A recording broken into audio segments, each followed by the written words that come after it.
Bonjour, alors bienvenue.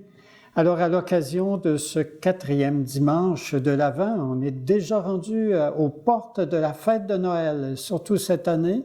Demain, ce sera déjà Noël.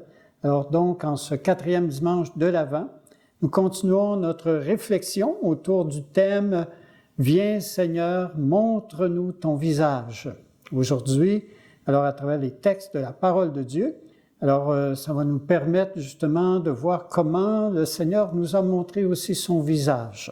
Et j'invite maintenant Maria Rosa à allumer la 4e bougie dans la couronne de l'Avent.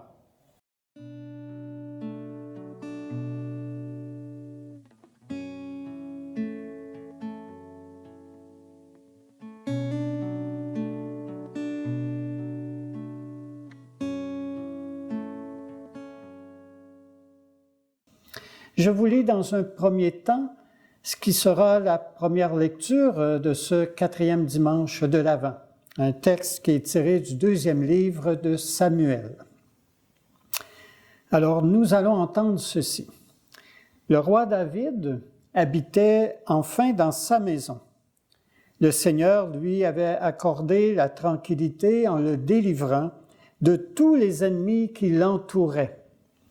Le roi dit alors au prophète Nathan, « Regarde, j'habite dans une maison de cèdre, et l'arche de Dieu habite sous un abri de toile. » Nathan répondit au roi, « Tout ce que tu as l'intention de faire, fais-le, car le Seigneur est avec toi. » Mais cette nuit-là, la parole du Seigneur fut adressée à Nathan. « Va dire à mon serviteur David, « Ainsi parle le Seigneur. Est-ce toi qui me bâtiras une maison pour que j'y habite?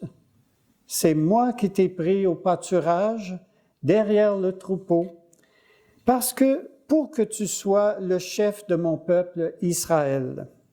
J'ai été avec toi partout où tu es allé. J'ai abattu devant toi tous tes ennemis.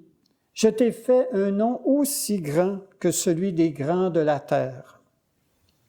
Je fixerai en ce lieu mon peuple Israël. Je l'y planterai, il s'y établira et ne tremblera plus. Et les méchants ne viendront plus l'humilier, comme ils l'ont fait autrefois. Depuis le jour où j'ai institué des juges pour conduire mon peuple Israël. Oui, je t'ai accordé la tranquillité en te délivrant de tous tes ennemis. Le Seigneur t'annonce qu'il te fera lui-même une maison, quand tes jours seront accomplis et que tu reposeras auprès de tes pères. Je te susciterai dans ta descendance un successeur qui naîtra de toi, et je rendrai stable sa royauté. Moi, je serai pour lui un père, et lui sera pour moi un fils. Ta maison et ta royauté subsisteront toujours devant moi. Ton trône sera stable pour toujours. » Parole du Seigneur.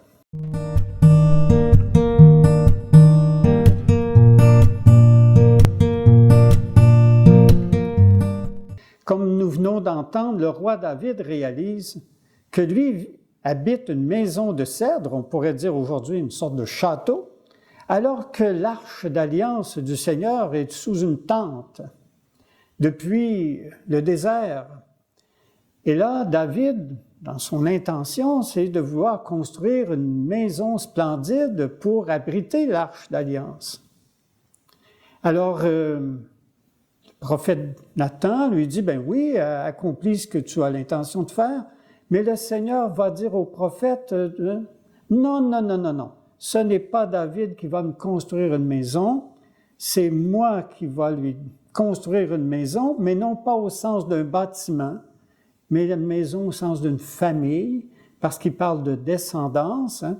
Je susciterai dans ta descendance un successeur qui naîtra de toi, je rendrai stable sa royauté, il sera pour moi un fils et je serai pour lui un père. » Alors, on peut penser au premier abord au fils de David qui s'est appelé Salomon. D'ailleurs, je dirais, c'est lui qui a construit le temple de Jérusalem. Mais petit à petit, à travers le temps, ce qui s'est passé, c'est qu'à travers cette figure qui était annoncée, « Je te susciterai dans ta descendance un successeur », on s'est mis aussi, à travers les prophètes, à se dire, dans le fond, ce n'est pas nécessairement un fils dans l'ordre de la chair direct de David, comme Salomon. C'est quelqu'un qui va venir, que Dieu, justement, va susciter. Et c'est là que toute l'image, l'idée du Messie, petit à petit, est née, et puis ce Seigneur qui viendrait. Et les prophètes, on a, entre autres, à travers les textes des prophètes, particulièrement dans Michée et aussi Isaïe, on a de ces prophéties qui vont annoncer là où il viendrait au monde, en plus aussi des éléments de sa vie et comment il terminerait sa vie à travers, entre autres, le prophète Isaïe, les récits du serviteur souffrant. Voilà. Alors déjà, on avait une figure qui s'annonçait petit à petit.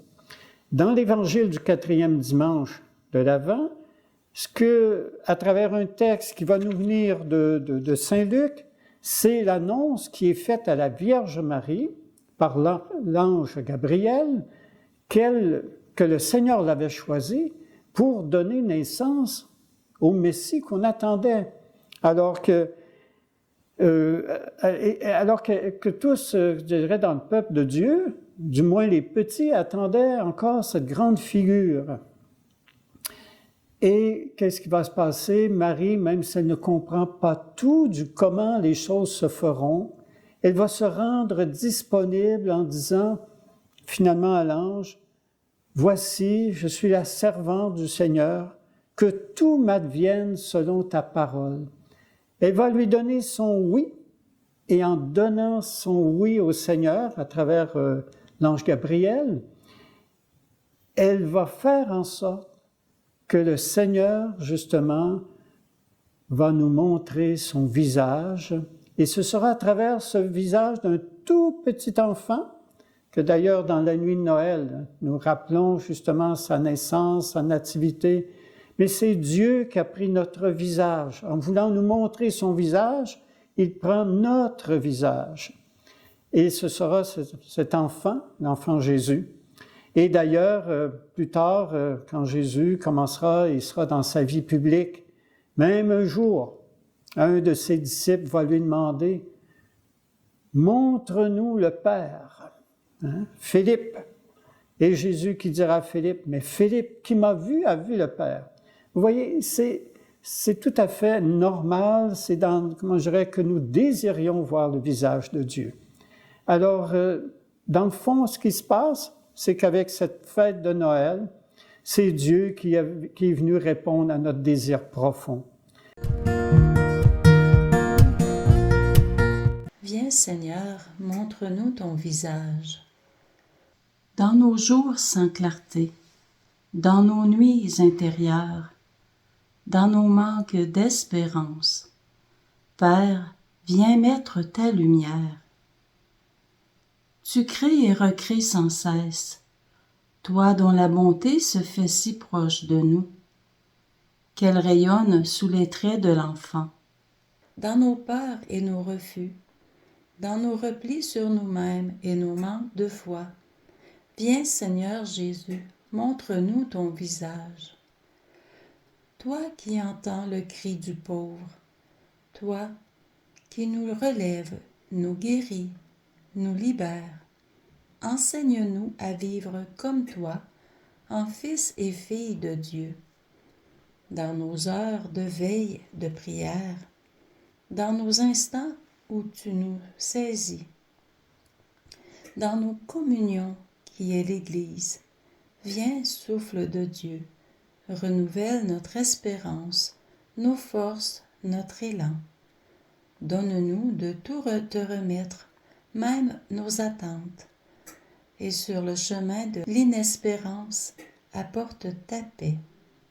Amen. Alors, en nous préparant, il nous reste enfin, vous voyez, aujourd'hui, c'est le 4e dimanche de l'Avent. Demain, c'est la fête de Noël. Alors, peut-être déjà de de rendre grâce au Seigneur, de nous avoir révélé son visage à travers ce visage de Jésus, en quelque sorte, qui a pris notre propre visage humain pour se faire proche de nous. Alors, je vous souhaite un bon 4e dimanche de l'Avent, que cette journée soit une belle préparation du cœur pour la fête de Noël. Et j'en profite pour vous souhaiter également une magnifique fête de Noël avec les vôtres, en famille, avec des amis. Joyeux Noël!